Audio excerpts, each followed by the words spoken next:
Hello everyone and welcome to Edge Time. This is the disassembly for the CJRB Ekko Button Lock. This is of course the stainless variation.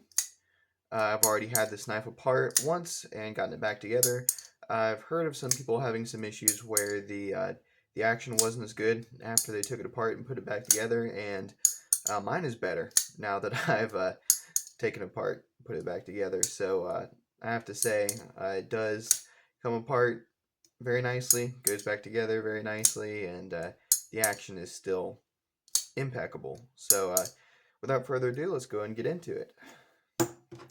If you've seen my other disassembly videos, you know that I always start with the pocket clip.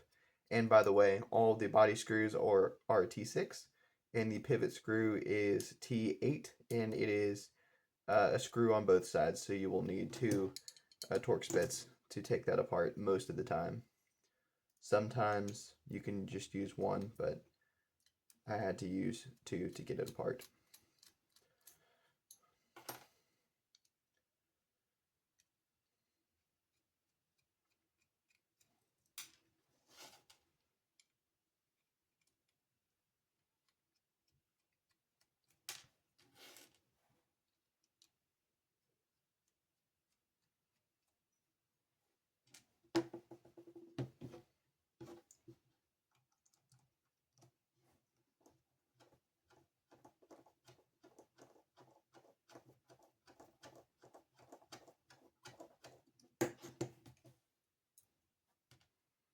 So now that I've got all the screws out, what I'll just do is set this on a nice flat surface, gently lift up on this, and stuff will kind of go a little crazy when you open this up. Don't worry about it too much. There we go. Actually didn't do too bad that time. But so on my particular one, you can see these beautiful skeletonized handles. But on my particular one, this spacer likes to stay on this scale, and this one likes to stay on this scale, which is fine. That doesn't cause any issues. Just beware that yours might not come apart like this. That's not necessarily a bad thing. So let's go and get this thing apart. Here is the interesting lanyard hole, which is actually just part of a spacer. I've never had a knife like this where the lanyard hole is a spacer, so it's kind of interesting. To take the blade off, very carefully just swing it out a little bit, and then this is just sort of a maneuver here. I just might have to just figure out how to take that out, but there we go. So the knife is pretty much completely disassembled. Go ahead and take these bearings out. These are nylon bearings. Of course, the actual bearing balls are steel, but the ball bearing itself is made out of nylon or Teflon, probably nylon. It's really difficult to tell because it's not like opaque white like Teflon usually is, so I think they are just nylon with steel. Alright, so there it is. There's the knife completely disassembled. I'm not going to bother with trying to pull these off of here. They're kind of stuck in there, so not worried about that at all. And I guess we can go ahead and start reassembling, which is honestly a little more straightforward than disassembling. One thing about this knife, this is milled on one side, this pivot screw, and I have absolutely no clue why, because the handles are not milled to accept it. So basically, it has the capability of being a captive pivot, but it's not. So it's like, I don't know what's up with that, but okay, I guess. I prefer a captive pivot, but this does work, so oh well on that one. It's still an excellent knife. So let's go ahead and get it back together. Get the pivot screw there. This is why I don't always like working on stuff like this. I love working on knives, but what I don't like is having my fingers all oily from doing it. These bearings are thin and difficult to pick up.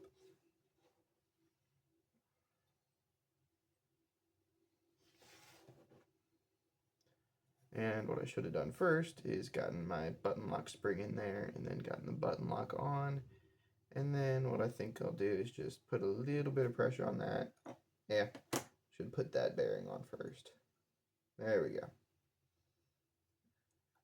And then get this on here, and I'm going to go and move it to the open position and just let that lock do its thing. This is going to be a little bit of a finagle, so to speak, to get this back together. It always is with button locks and push button automatics, but that's just the way it is. It's something you live with when you're working on knives like this.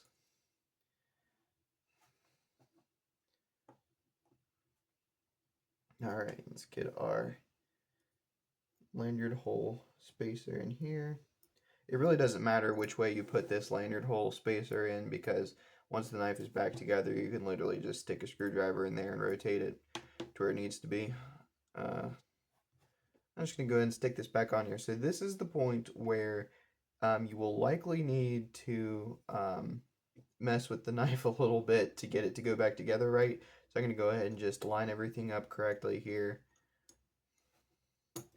Make sure it all sort of, yeah, so it's sort of clicked together. I'm going to very carefully pick it up here.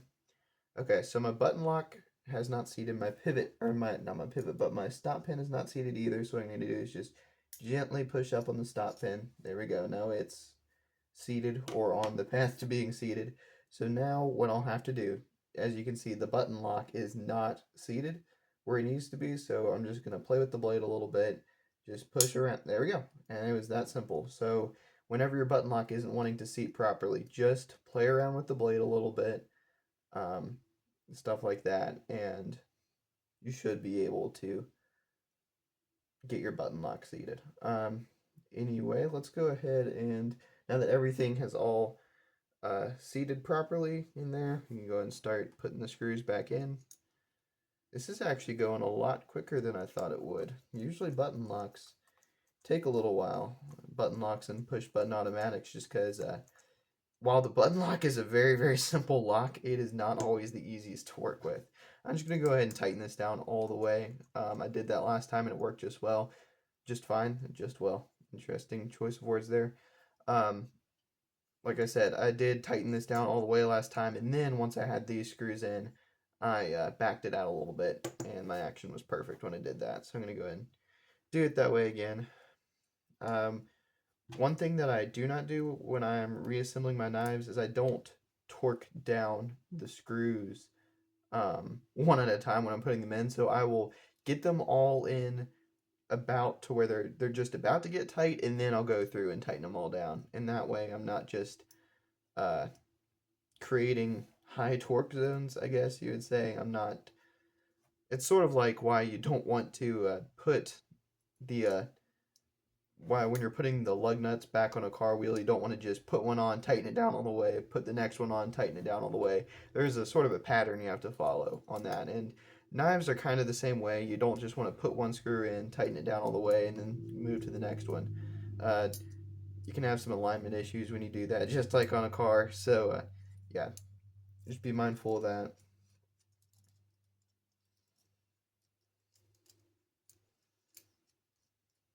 Okay, so now that I have gotten, I'm going to go ahead and tighten down this front pocket clip screw all the way, because it is not integral to the knife. It's just going into this scale. So now I'm just going to tighten up all the screws here. So this one is a little bit tight. Now this one is a little tight. Now we'll do this one. Oh, goodness. And then this one, and then I'm just going to basically work back and forth across all these screws, getting them progressively tighter. And you don't really want to torque down on these too hard, because you can strip out either the screw or the driver. With this driver, this is a Wera, and while I do plan on upgrading to Weehaw before terribly long, this Wera has been amazing. I have done a lot of knife maintenance with this thing, and the head is still in perfect shape. So definitely when I'm working on knives, it is far more of a risk of the screw stripping than this driver stripping. I don't know if it's possible. Of course it's possible, but not very likely to strip this driver here. So what I realized now that I've got this thing back together is that I have set it up for left-hand carry, and I am right-handed, but we'll live with that. I'll go ahead and just finish this up with it in left-hand carry and then switch it around afterwards. But we're going to go ahead and adjust this pivot, because it's like, actually it's not too bad right now. Actually, that's about perfect, so I won't really have to do any adjusting on that pivot. But yeah, so there we go. That pivot setting is just right. So there we go. There has been the complete disassembly and reassembly of the CJRB Ekko, and I will have to go over this again and switch this pocket clip back over to right-hand carry. But I'll do that afterwards. So with that, I will also have a review for this knife up at the same time as this video. And if you like this video, also check out my other disassemblies and knife reviews. And with that, I will see you all in the next one. Have a good day.